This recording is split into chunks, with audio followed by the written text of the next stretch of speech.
So ladies and gentlemen, for the second speaker, welcome to Professor Didiek Hadjar Goenadi from Indonesian Research Institute for Biotechnology and Bioindustry. Okay, the glimpse about his curriculum vitae. So Professor Didiek graduated from Institut Pertanian Bogor for his undergraduate and continued the study at University of Georgia, USA. The achievement of Prof. Didiek, including in 1995, he reached the level of main research expert in the field of soil science, and since 1993, research development and service activity have been carried out on many aspects of microbiology application to increase fertilization efficiency and soil carrying capacity. In 1986, he was awarded the P. Kappa, P. United States, and 1997, he received an award from the American Association for the Advancement of Science. And in August 1998, he received the Satya Lancana Wirakarya Honorary Award from the President of the Republic of Indonesia. Okay, until 2002, four patents had been obtained, actively published in various domestic and international journals, and translate several books related to soil, fertilizer, and microbes. And in 2003, he served as expert staff to the Minister of the Technology and Economic at the State Ministry of Research and Technology. So, Professor Didiek, are you ready to deliver your presentation? Yep. Okay, Professor Didiek, the screen is yours.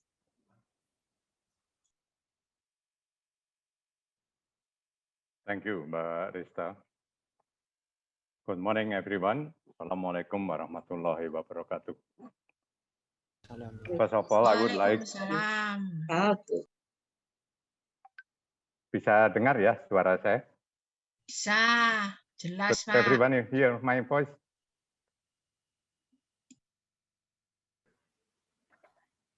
Okay. First of all, I would like to thank the organizer for inviting me to join this very honorable event in University of Muhammadiyah Malang. However, very unfortunate that the pandemic is still intensive, so we cannot join offline in Malang. So we can meet in this virtual conference. The second one is I would like to share what I've been concerned for the last few years, especially related to the sustainable agricultural technology, related to the environmental and also the bioenergy. So I would like to share my, I would like to introduce also the additional my professions right now. I'm a senior researcher at the Indonesian Research Institute of Biotechnology and Bioindustry in Bogor. So, I think some of you have been acknowledged for the work that I have done actually already 40 years in research. So I would like to share some of my work in this presentation. So please,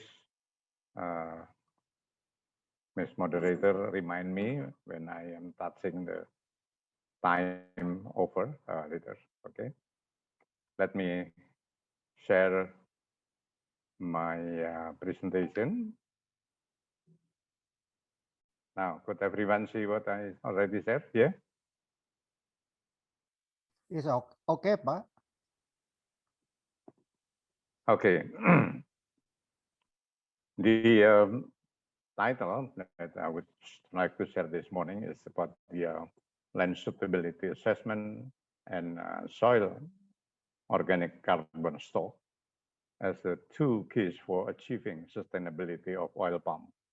Why I prefer oil palm in this presentation, because it is something that has already become a leading commodity as our country is #1 producer, and also what already mentioned by Dr. Dadan previously about the oil palm, that this is something that is very, very significant both in economic and as a social welfare for the people. So I would like to share this one for the next. So let me start with what actually we have in mind, the importance of vegetable oil for lower income strata, especially then facing the environmental challenge especially on sustainability aspect. Actually, there are many definitions on sustainability, but for this issue, let me simplify. The sustainable means avoiding the depletion of natural resources in order to maintain an ecological balance. Due to its highly efficient in producing oil, it will directly or indirectly for oil palm to face attack and accusation on its sustainability, especially by the countries and region which are in interest in the competitor crops such as soybean, rapeseed, and sunflower. Also, we also learned that how the oil palm has been studied and it is proven to be in line with the Sustainable Development Goal, namely the reducing poverty and equality, and then support food security and food fortification, and then also contribute in national economic performance and increase the renewable energy mix and prevent the environmental deterioration. And also it has been shown that oil palm has the highest substantial impact on SDGs achievement. But for the environmental impact, it requires balancing demand on land between agriculture. And the biodiversity is also related very strongly, having a substantial impact from oil palm. On the other hand, a voluntary standard of sustainability exists for oil palm, and it's like RSPO, for example, but it suffers many discrepancies in its application and therefore suggested to be improved. The basic idea of sustainability is that it could do something to minimize damage of the environment while still producing enough food and feed for the current and the next generation, which then include environmental safety, people's welfare, and healthy life. Now, from the perspective of land management, there are actually three orientations. This is environmental safety, people's welfare, and healthy life. It's actually strongly focused to enable mankind to manage its environment without any permanent damages. So the objective of my presentation is to discuss the basic capital supporting agricultural, namely land, particularly in the production of biomass for energy or bioenergy in relation to common sustainability criteria and standard of land utilization for oil palm in Indonesia. Now, first, let's see what is sustainability understanding from land management perspective. Sustainability could be simply defined as the result of activities that are first, not creating environmental damage. Second, maintaining or improving soil fertility. That is increasing revenues. And next is improving farmers' welfare. The fifth is opening education opportunity and providing a better life for growers. These targeted conditions have been more or less included in the so-called 17 Sustainable Development Goal of the United Nations declared in 2013. As indicated previously, oil palm in Indonesia significantly contribute to at least 6 out of the 17 SDGs. And now we can see land as a non-renewable resources. Actually, land, this is consisting of soil and access to the above atmosphere, is definitely the capital for growers. Both components are considered as non-renewable but reusable resources, and to some extent, they are difficult to manage, especially in relation to climatic factors. Soil as a natural living body, when exposed to any anthropogenic damages and under unique ecosystem conditions, would be fragile, such as wetland and also peatland area.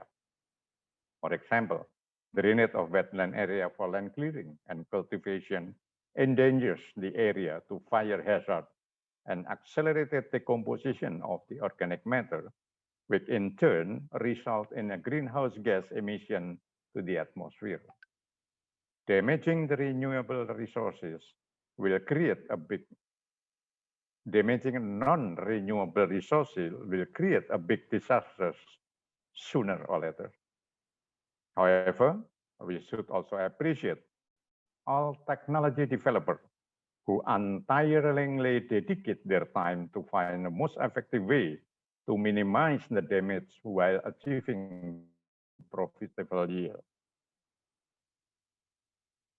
Now, we also experience that technologies vary from practical drainage method to advanced biotechnology to construct new crop variety tolerant to variable restriction. For example, waterlogging, long drought, and strong acid soil reaction. Actually, technology become a strategic tool to overcome problem, retarding crop growth and while maintaining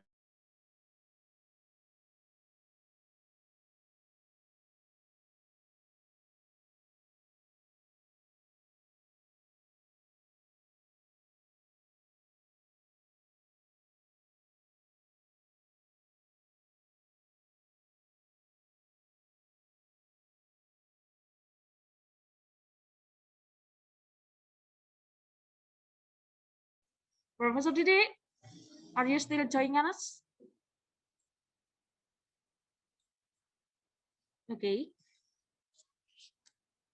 Perhaps any problem in stability of connection.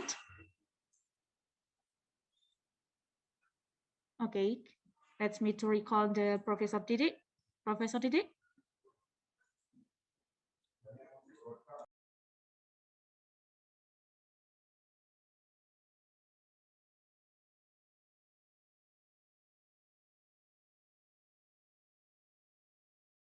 Okay, sorry, I lost my connection.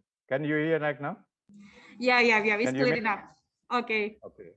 Keep going. Let me surrogate my loss.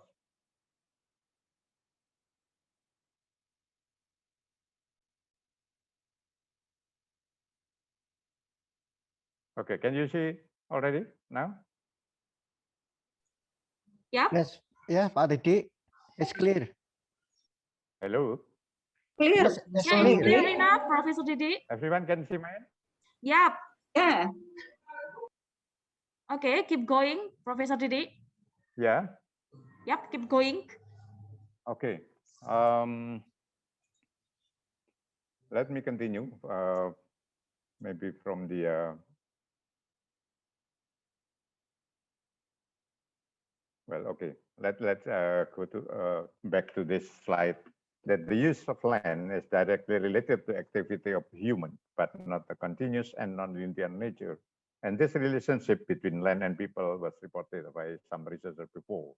In agriculture, the sustainability goal include maintaining or increasing the natural resources of the environment, meeting for need and social welfare, so that farmers improve the efficiency of their use input and they can achieve their economic and environmental goal. Then the application of resource conservation technology, for example, for irrigated rice, had an effective role in increasing the land productivity and conservation of the natural resources. Then it is obvious the understanding of sustainability from land management viewpoint should involve any mitigation of possible decreasing capacity by using appropriate technology to maintain economically land productivity. Some researchers also has reported the opinion that optimal use of natural resources is very important for the environment, because the land degradation is a major threat to natural resources. The misuse and inappropriate management of land are the major reason for degradation. Therefore, the site selection is an important component of sustainable land use management strategies. Reduction and degradation of land necessitate sustainable agricultural practices. One of the best ways to prevent soil degradation is land suitability analysis.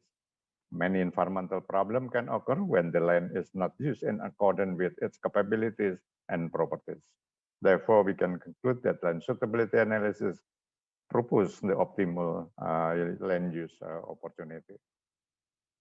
Now, how about the land use capability to support oil palm?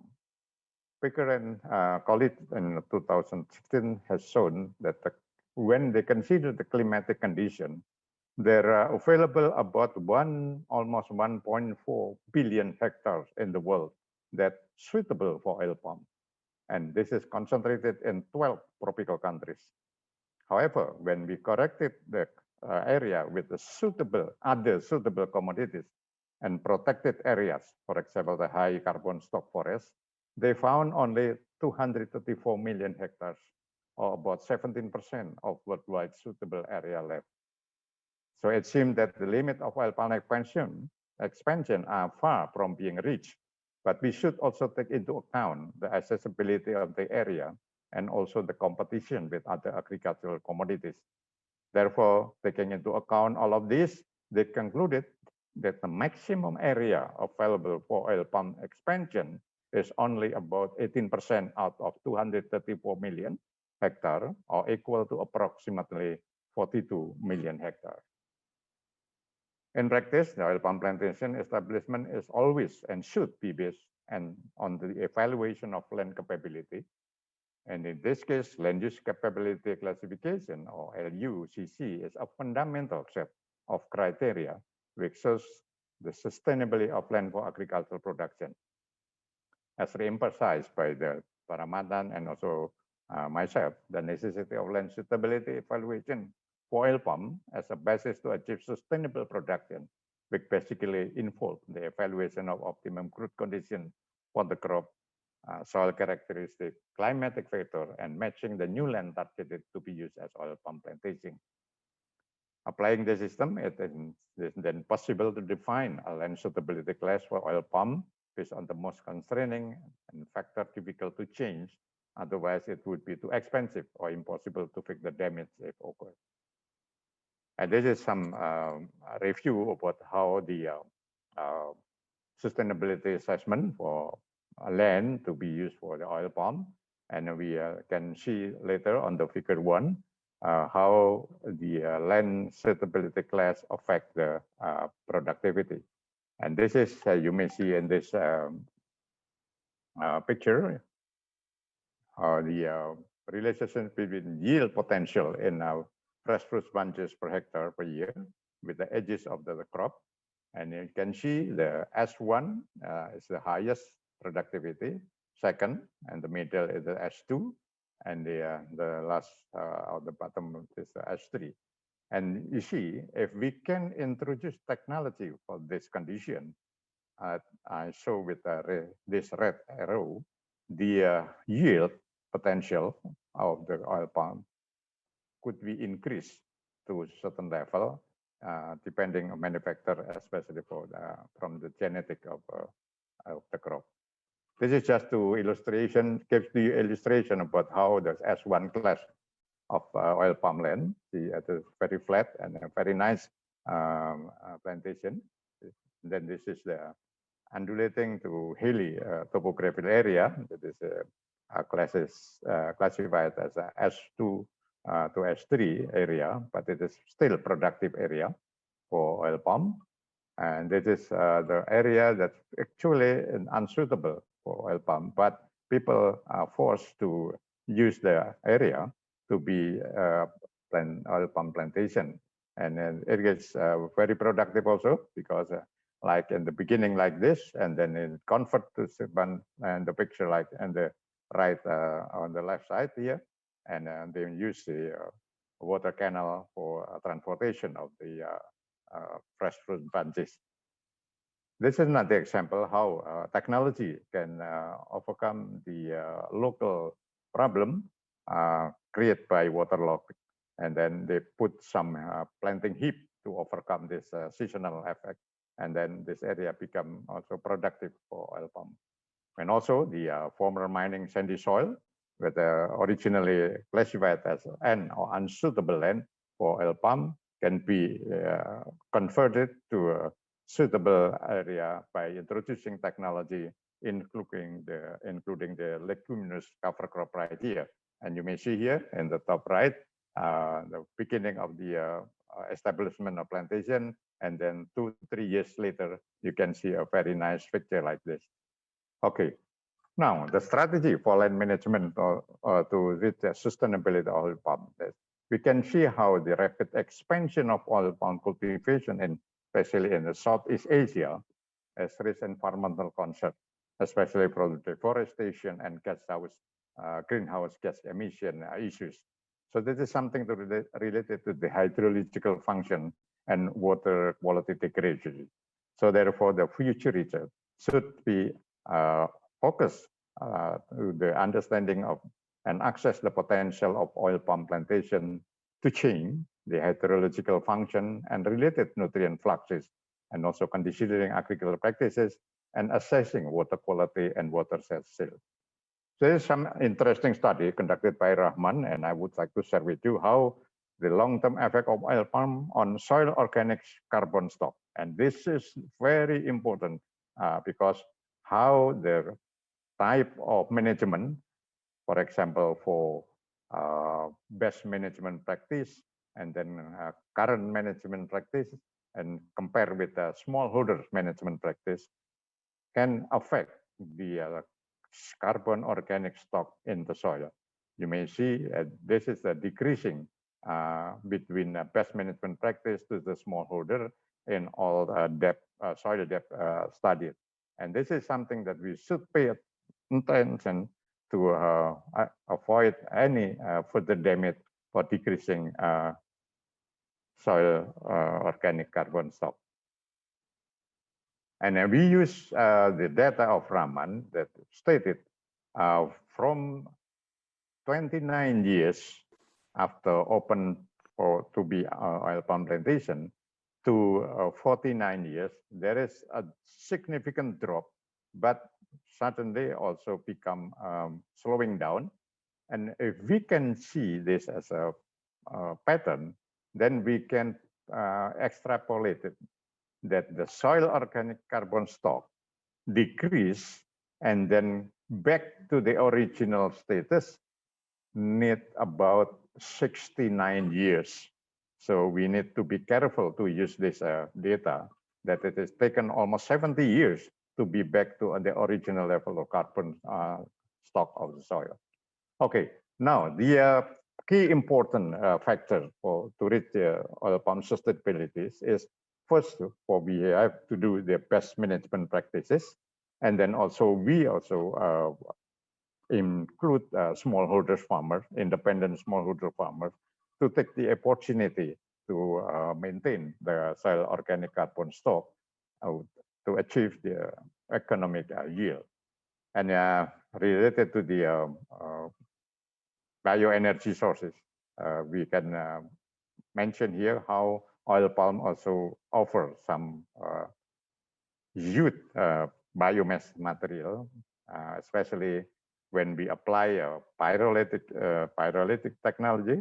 We can produce or convert biomass of AFB and OPF as a biochar feedstock for low carbon emission soil organic matter. So the application advanced biotechnology approach, such genome editing and molecular docking, will also certainly open wider opportunity to develop and sustain the oil palm cultivation, both for oil and biomass production. This is some data that you may learn later from my full presentation, from corn, sugar, and to algae, how it is produce can be converted into various bioenergy sources.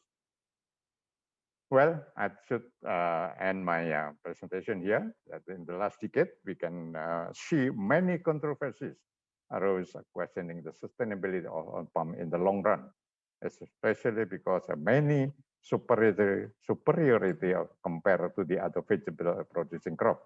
We can be used not only for food, but also be used as energy feedstock.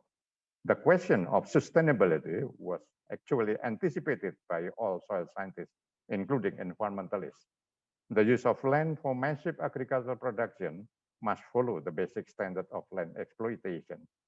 Now, from the perspective of land management, the question whether oil palm could be sustainable in the future has been responded worldwide by many researchers, showing that the crop is sustainable as long as it is cultivated by following the standard measures to avoid permanent disruption and soil capacity to support economic return. Among others, the two important mandatory guidelines for sustainable oil palm that should be followed are first, a land sustainability assessment, and second, our effort to maintain and or improve soil carbon stock. The pressure coming lately from the economic opportunity to use oil palm biomass, both as a bioenergy and as a higher added value product, need to be handled wisely by considering all potential trade-off to the use of the land. Ignoring the need of soil for organic matter input would end in a disaster for the oil palm business in the future and would almost certainly make the oil palm business and the wider economy drift away from the SDGs. Thank you very much. Wassalamualaikum warahmatullahi wabarakatuh. Waalaikumsalam warahmatullahi wabarakatuh. Thank you very much for Professor Didiek for insightful presentation. I think everyone will be agreeing that the ideas you addressed is really important for us to think further about the land sustainability and soil organic carbon stock maintenance. Now let's open the discussion. Anyone who has question, please click raise hand button to deliver directly your question or type your question via chat column. Don't forget to mention your name before delivering your question. Anyone who want to deliver the question directly? Okay, Miss Rista. Okay. I am Devi Disiskawardani from University of Muhammadiyah Malang. I would like to ask Mr. Dadan about, would you like to share with us, because Mr. Dadan only shared about biodiesel but bioethanol, he didn't share it yet.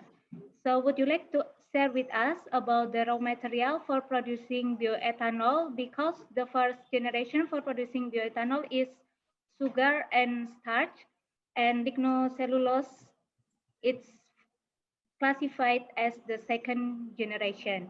That's for Mr. Dadan. And for Mr. Didiek,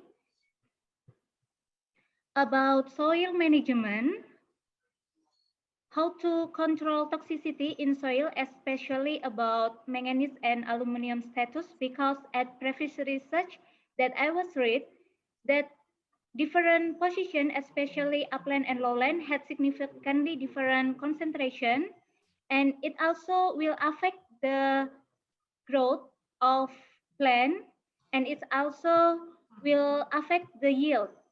So would you like to share with us about the strategy, how to control it? Thank you. That's from me. Okay, thank you very much, Ms. Debbie, for your nice questions.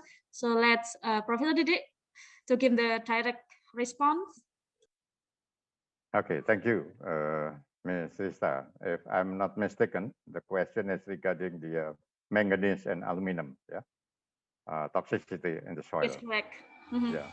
Okay. I think that is a very common, long problem that we face on the acid soil. How the toxicity of these two elements need to be overcome, and I think that is the generic recipe is by changing the pH. Okay, because the aluminum become inactive when we increase the pH, and also the manganese. So then I think by the very simple way is that by liming. But we also could apply some competitors anion coming from the organic matter. For example, when we have carboxylic anion, then we can make attach to the aluminum and manganese, so it become immobile.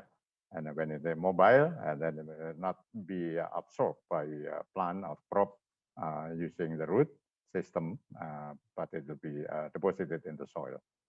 I think that is so too many research has been reported regarding these two elements, and you could find anything anywhere with in the internet, and also asking Google for this two element that affecting yield and growth and yield of the crop. Thank you. Okay, thank you, Professor Didiek. We just have 2 minutes left, so I will read one question. Okay, the question from Roy Setiabudi, and the question about biotech crops on human health. Why biotech crops such as oil palm, even though imported genetically engineered soybeans, especially tempeh and tofu, are flooding in Indonesia? Sorry, could you repeat your the first part of the question? Okay, the first part, the Roy is concerned about biotech crops on human health. What crop?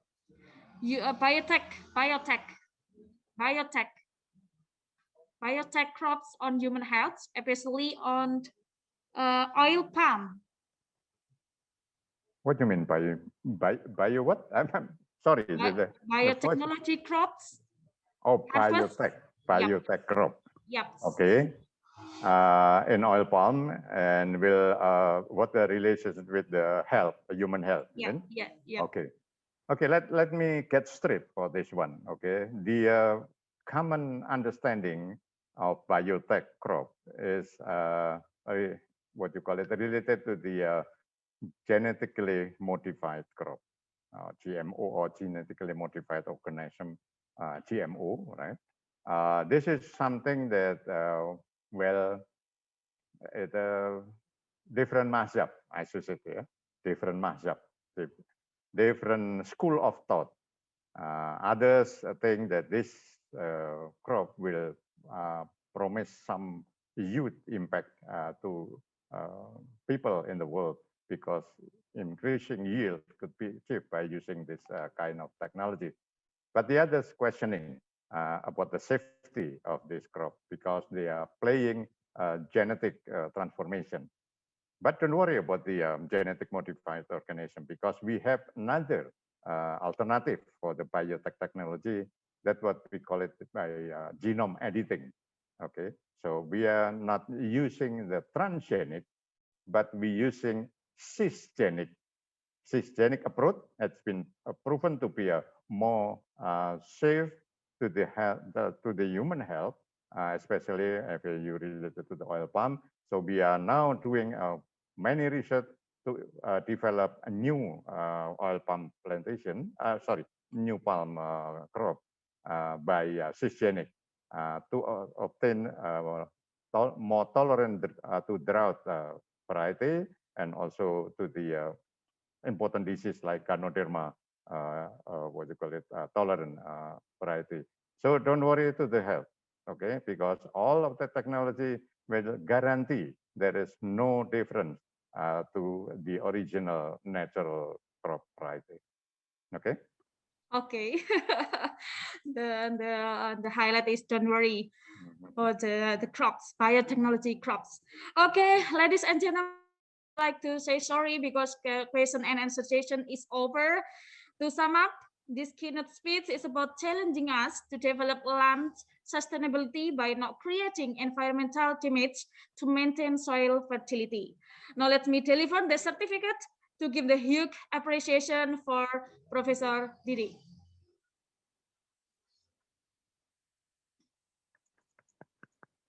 Okay, thank you. And now let's take a picture. Please give your just smiles for all participants and for speakers. Okay, I count down. 3, 2, 1. Okay, I'd like to thank the speaker for insightful talk and see you around. Keep healthy, Professor Didiek. Thank you very Okay, much. thank you very much. Yep, my pleasure.